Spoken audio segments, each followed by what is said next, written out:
بسم اللہ الرحمن الرحیم۔ السلام علیکم ورحمۃ اللہ وبرکاتہ۔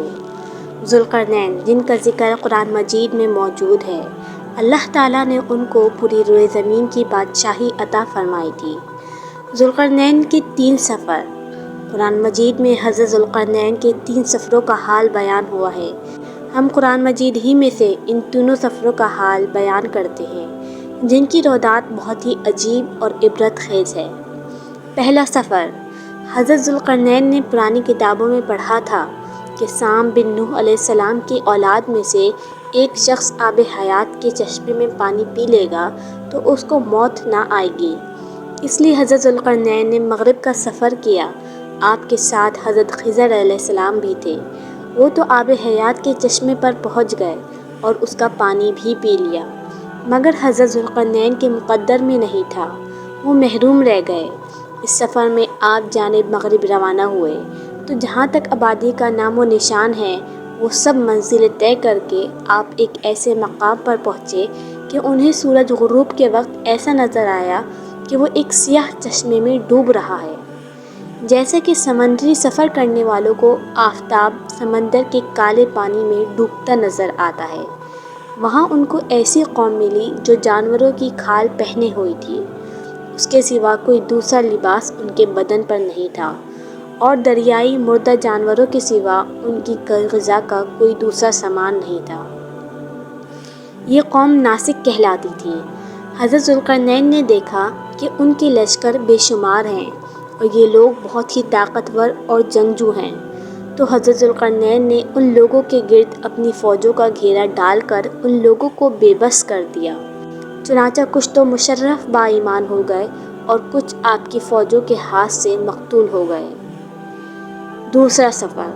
پھر آپ نے مشرق کا سفر فرمایا، یہاں تک کہ جب سورج طلوع ہونے کی جگہ پہنچے تو یہ دیکھا کہ وہاں ایک ایسی قوم ہے جن کے پاس کوئی عمارت اور مکانات نہیں ہیں۔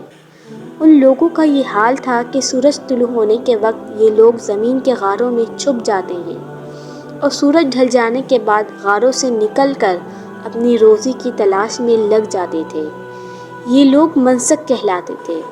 حضرت ذوالقرنین نے ان لوگوں کے مقابلے میں بھی لشکر آرائی کی اور جو لوگ ایمان لائے ان کے ساتھ بہترین سلوک کیا، اور جو اپنے کفر پر اڑے رہے ان کو تہہ تیگ کر دیا۔ تیسرا سفر۔ پھر آپ نے شمال کی جانب سفر فرمایا، یہاں تک کہ صدین 2 پہاڑوں کے درمیان میں پہنچے تو وہاں کی آبادی والوں کی عجیب و غریب زبان تھی۔ ان لوگوں کے ساتھ اشاروں سے بمشکل بات چیت کی جا سکتی تھی۔ ان لوگوں نے حضرت ذوالقرنین سے یاجوج و ماجوج کے مظالم کی شکایت کی اور آپ کی مدد کے طالب ہوئے۔ یاجوج ماجوج یہ یافس بن نوح علیہ السلام کی اولاد میں سے ایک فسادی گروہ ہے، اور ان لوگوں کی تعداد بہت ہی زیادہ ہے۔ یہ لوگ بلا کے جنگجو، خونخوار اور بالکل ہی وحشی اور جنگلی ہیں، جو بالکل جانوروں کی طرح رہتے ہیں۔ موسم ربیع میں یہ لوگ اپنے غاروں سے نکل کر تمام کھیتیاں اور سبزیاں کھا جاتے ہیں اور خشک چیزوں کو لاد کر لے جاتے تھے۔ آدمیوں اور جنگلی جانوروں یہاں تک کہ سانپ، بچھو، گرگٹ اور ہر چھوٹے بڑے جانوروں کو کھا جاتے تھے۔ حضرت ذوالقرنین سے لوگوں نے فریاد کی کہ آپ ہمیں یاجوج و ماجوج کے شر اور ان کی ایذا رسانیوں سے بچائیے، اور ان لوگوں نے اس کے عوض کچھ مال دینے کی پیشکش کی تو حضرت ذوالقرنین نے فرمایا کہ مجھے تمہارے مال کی ضرورت نہیں ہے، اللہ تعالیٰ نے مجھے سب کچھ دیا ہے، بس تم لوگ جسمانی محنت سے میری مدد کرو۔ چنانچہ آپ نے دونوں پہاڑوں کے درمیان بنیاد کھدوائی۔ جب پانی نکل آیا تو اس پر پگھلائے تانبے کے گارے سے پتھر جمائے گئے اور لوہے کے تختے نیچے اوپر چن کر ان کے درمیان میں لکڑی اور کوئلہ بھروا دیا اور اس میں آگ جلوا دی۔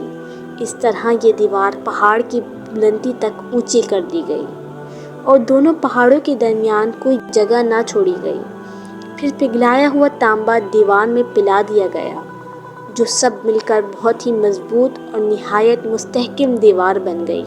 حدیث شریف میں ہے کہ یاجوج و ماجوج روزانہ اس دیوار کو توڑتے ہیں، اور دن بھر جب محنت کرتے کرتے اس کو توڑنے کے قریب ہو جاتے ہیں تو ان میں سے کوئی کہتا ہے کہ اب چلو باقی کو کل توڑ ڈالیں گے۔ دوسرے دن جب اس دیوار کے ٹوٹنے کا وقت آئے گا تو ان میں سے کہنے والا کہے گا کہ اب چلو انشاءاللہ تعالیٰ کل اس دیوار کو توڑ لیں گے۔ ان لوگوں کے انشاءاللہ کہنے کی برکت اور اس کلمے کا یہ ثمرہ ہوگا کہ دوسرے دن یہ دیوار ٹوٹ جائے گی۔ یہ قیامت قریب ہونے کا وقت ہے۔ دیوار ٹوٹنے کے بعد یاجوج و ماجوج نکل پڑیں گے اور زمین میں ہر طرف فتنہ و فساد اور قتل و غارت کریں گے۔ چشموں اور تالابوں کا پانی پی ڈالیں گے، جانوروں اور درختوں کو کھا ڈالیں گے، زمین پر ہر جگہوں میں پھیل جائیں گے، مگر مکہ مکرمہ و مدینہ طیبہ اور بیت المقدس ان تینوں شہروں میں یہ داخل نہ ہو سکیں گے۔ پھر حضرت عیسیٰ علیہ السلام کی دعا سے ان لوگوں کی گردنوں میں کیڑے پیدا ہو جائیں گے اور یہ سب ہلاک ہو جائیں گے۔ قرآن مجید میں ہے ترجمہ، یہاں تک کہ جب کھولے جائیں کہ یاجوج و ماجوج وہ ہر بلندی سے ڈھلکتے ہوئے دوڑتے ہوں گے۔ مزید اسلامی ویڈیوز دیکھنے کے لیے ہمارے چینل کو لائک اینڈ سبسکرائب کر دیجیے گا تاکہ آپ کو ہماری آنے والی ہر ویڈیو مل سکے۔